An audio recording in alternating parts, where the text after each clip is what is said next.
Hi friends, வணக்கம்.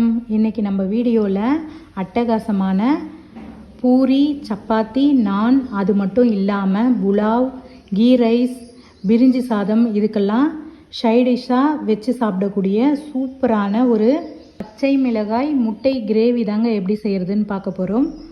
நீங்கள் ஃபுல்லாக வீடியோ பாருங்கள். உங்களுக்கு பிடிச்சிருந்துச்சுன்னா ஒரு லைக் மட்டும் கொடுத்துருங்க.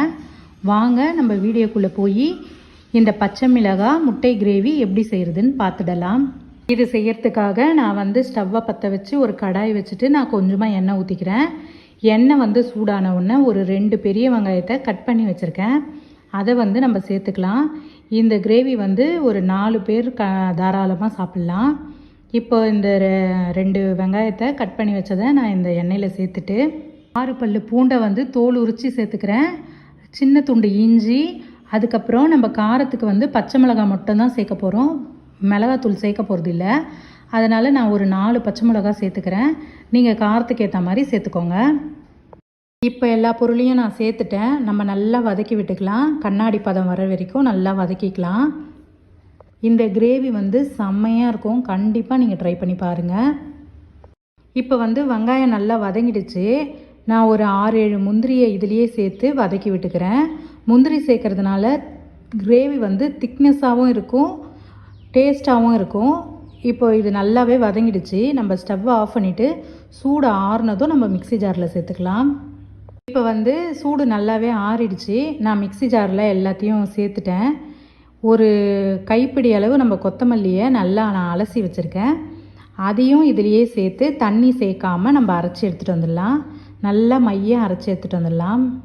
இப்போ நம்ம அரைச்சிட்டு வந்த பேஸ்ட் அப்படியே இருக்கட்டும். நான் திரும்பவும் ஸ்டவ்வை பற்ற வச்சு நம்ம வதக்குனதுலேயே எண்ணெய் கொஞ்சம் இருந்துச்சு. அதுலேயே நான் 1 ஸ்பூன் அளவுக்கு சோம்பு போட்டுக்கிறேன்.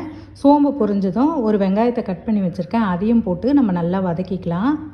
இந்த வெங்காயம் வதங்கி வரத்துக்குள்ளே நம்ம மிக்ஸி ஜாரில் அரைச்சி வச்சுருந்தோம் இல்லையா, அதுலேயே நான் ஒரு 1.5 டம்ளர் அளவுக்கு தண்ணி சேர்த்து நல்லா நான் மிக்ஸ் பண்ணி விட்டுக்கிறேன்.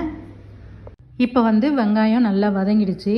நம்ம இந்த மிக்ஸி ஜாரில் இருக்கிறத அப்படியே நம்ம ஊற்றிக்கிட்டு நல்லா மிக்ஸ் பண்ணிவிட்டு நம்ம இதை கிரேவி மாதிரி தான் செய்யணும். அதனால் தண்ணி கொஞ்சம் பார்த்து ஊற்றிக்கோங்க. நான் ஒரு 1.5 டம்ளர் அளவு ஊற்றிக்கிட்டேன்.